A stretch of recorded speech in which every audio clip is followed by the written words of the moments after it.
So it's how we show up in the world.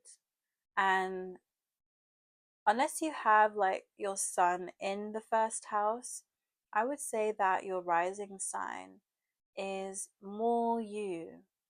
So like it's more what people would see. And that's also why like when people want you to guess like what their sign is, you might be guessing their rising sign because that's what they're showing to the world more readily.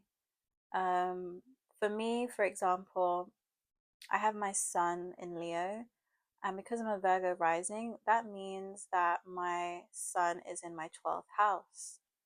So my sun isn't really like visible to everyone. It's like because the 12th house is the house of the unseen.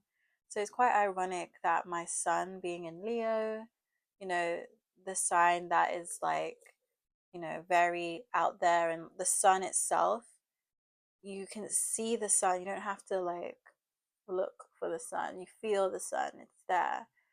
And so my Leo energy is more felt than seen in my case because the 12th house is a house of solitude. It's to do with the subconscious, the spirit realm.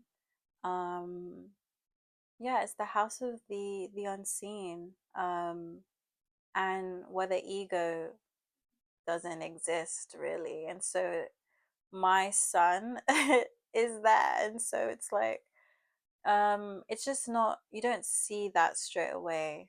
You more so will see my Virgo energy, my Martian energy, because I mentioned earlier my Mars is in my first house. So if you've got any planets in your first house, that's also how you show up in the world. um for me, with my Mars being the first house, and it's in Virgo, so it's not like a fiery sign. Um, but I'm quite precise. I'm I do like to plan things. I'm very analytical.